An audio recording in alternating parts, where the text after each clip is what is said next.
Karen cut down my trees. Judge ordered her to pay $45,000 in environmental damages. Have you ever trusted a neighbor, only to have them betray you in the most unthinkable way? I stood frozen in my backyard, staring at the jagged stumps where my century-old oak trees once towered. Their sprawling branches, which had shaded my family's summer barbecues and cradled countless bird nests, were gone, replaced by a barren wasteland of sawdust and betrayal. My neighbor Karen had done this.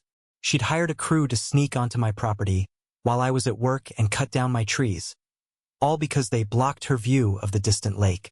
My heart sank as I realized the woman I'd shared coffee with, who'd smiled at my kids, had orchestrated this destruction without a word to me. The truth hit harder as I pieced it together. Karen had always been particular, complaining about my dogs barking or the way my mailbox leaned slightly to the left. But this was personal. I'd bought the house 5 years ago, drawn to the towering oaks that gave the property its soul. They weren't just trees. They were history, their roots weaving through the earth like the veins of the land. Karen, who moved in last year, had other ideas. She wanted a pristine view for her Instagram-worthy sunsets, and my trees were in the way.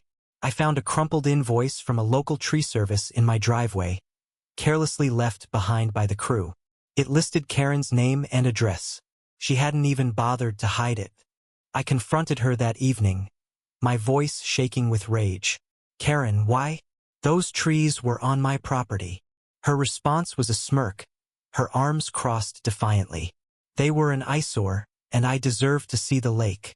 You'll get over it. Her audacity floored me. She didn't apologize, didn't flinch, just doubled down, claiming she'd done me a favor by cleaning up my yard. I felt my fists clench, but I walked away, knowing this wasn't a fight I could win with words. I needed justice. The next morning, I called a lawyer and an arborist. The arborist's report was devastating. The 3 oaks, each over 100 years old, were irreplaceable. Their ecological value, providing shade, oxygen, and habitat, was immense, not to mention their sentimental worth to my family. The replacement cost for comparable trees, including planting and maintenance, was estimated at $30,000. But the real kicker?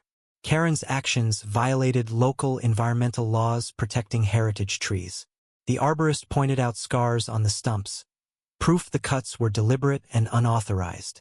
Armed with this, my lawyer filed a lawsuit for trespass, property damage, and environmental violations. Here's where the twist came. As we prepared for court, a neighbor from across the street, Mrs. Jenkins, reached out. She was a quiet widow who kept to herself, but she'd seen everything. Apparently, Karen had bragged to her about hiring the tree service, boasting that she'd finally get her view, and that I'd never prove it was her. Mrs. Jenkins, bless her, had recorded the conversation on her phone, thinking it might come in handy. That recording was a clear admission of guilt. But Mrs. Jenkins wasn't just a witness. She was furious. She'd loved those oaks too, having watched birds nest in them for decades. Her testimony added a layer of community outrage to the case, turning it from a personal grievance into a neighborhood stand against Karen's entitlement. The courtroom showdown was electric. Karen strutted in, her lawyer by her side, oozing confidence. She claimed the trees were partially on her property, and that she had every right to cut them. My lawyer dismantled her lies with surgical precision. The property survey, clear as day, showed the trees were entirely on my land. The arborist's report detailed the environmental devastation, and Mrs. Jenkins' recording played like a damning soundtrack. Karen's face drained of color as the judge leaned forward, her voice icy. You knowingly trespassed and destroyed protected heritage trees for personal gain. This was not a mistake, it was willful. The gallery murmured, neighbors nodding in agreement. Karen tried to pivot, tearfully claiming she didn't know the trees were protected and that the tree service misled her. But the invoice, her texts with the crew, subpoenaed from her phone, and Mrs. Jenkins' recording painted a different picture. The tree service owner, called as a witness, admitted Karen had specifically instructed them to cut the oaks down to the ground. No questions asked. The judge wasn't buying her sob story. Your actions show a reckless disregard for your neighbor's rights and the environment, she said, her gavel looming like a guillotine. The ruling was a thunderclap.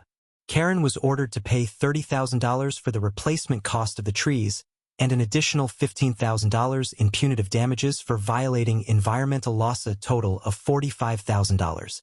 The courtroom erupted in whispers as Karen's composure crumbled.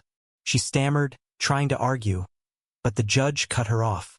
"You will also cover the plaintiff's legal fees," she added, driving the final nail.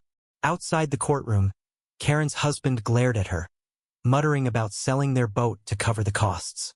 Neighbors who'd shown up to support me shook my hand, their smiles a mix of relief and vindication.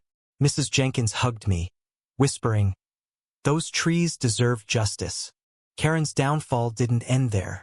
The neighborhood shunned her. Invites to block parties dried up, and her perfect lawn became a lonely island. The local paper ran a story about the case, branding her as the woman who chopped down history for a view. Her precious lake vista?